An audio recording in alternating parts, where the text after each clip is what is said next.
Okay बेटा जी, so we are solving this sample problem 1 है लखमीर सिंह से। अभी क्या, a car travels a distance of 200 kilometers from Delhi to Ambala towards north in 5 hours. So I am now drawing towards north, travel कर रहे हैं from Delhi to Ambala. This is Delhi, this is Ambala, and in north for 5 hours. Time is 5 hours and the distance is 2 kilometers. So I'll write S is equals to 200 kilometers, right? Calculate the speed, calculate the velocity of the car of this journey. So for speed, what do we need to do? Speed is, अच्छा मैं पहले आपको ये formula वैसे लिख कर दिखाती हूँ. Speed is the total distance by total time taken or the time taken. Total time की जगह time taken भी लिख सकते हैं यहाँ पे. Time taken. तो अभी the total distance here you have traveled from Delhi to Ambala है ना, is 200 kilometers. So 200 by time taken is 5 hours. So kilometre में ये है, ये आवर्स में है, तो your speed would come in 40 kilometer per hour. Right बेटा? हाँ जी बेटा. Ma'am, why don't we write V equals to S by T? अभी मैं वही बताने वाली थी. अभी के लिए तो this is speed is equals to total distance by total time taken. लेकिन आप जब इसे इनके सिंबल्स में डिनोट करेंगे तो this will be V equals to S by T. और आप साथ में इसके अंदर ये भी स्पेसिफाई करेंगे V is equals to S by T में, where V is the speed, where S is the distance travelled and where T is the time taken. ये वेयर मैंने आपको बताया कि कंपल्सरी है टू राइट. ठीक है, वेयर ये सब आपको इंफॉर्मेशन लिखना है. Where V is the speed,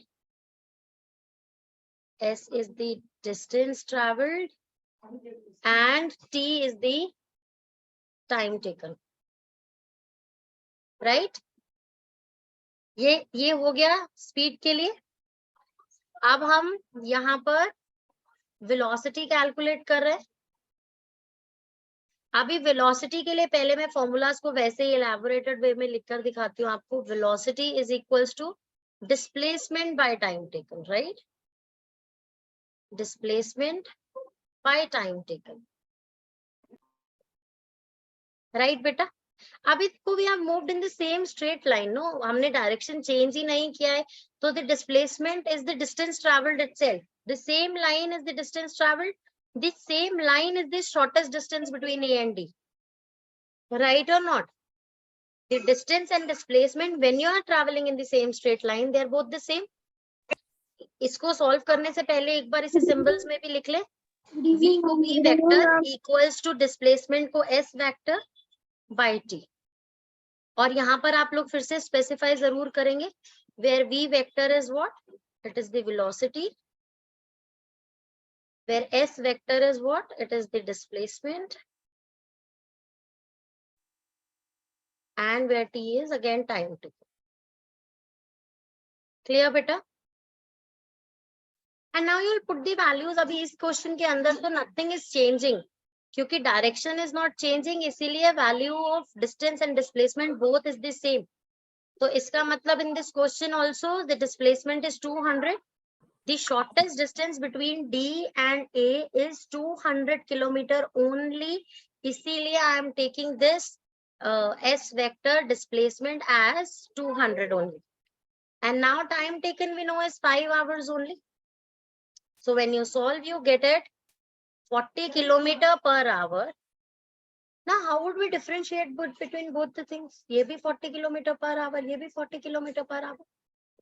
So how will we differentiate? वो ऊपर वो लगा नहीं बेटू, इस केस में आंसर में you will write in certain direction. या either you will write in certain direction or you will write towards Ambala. पर हर केस में टुवर्ड्स वुड बी डिफरेंट, इसीलिए इन स्पेसिफाइड डायरेक्शन या इन सर्टेन डायरेक्शन लिखना है as apt in certain direction. 40 kilometer per hour in certain direction is your velocity, v vector, and 40 kilometer per hour is your speed, that is v. Clear everyone or not? चलो आज बस यही question discuss करेंगे और इसका next जो part है वो नेक्स्ट क्लास में डिस्कस करेंगे. ठीक है बच्चे लोग? Yes, ma'am. Thank you, ma'am. Bye bye बच्चा लोग. Next batch, quickly switch on your Thank you, ma'am. Cameras, quickly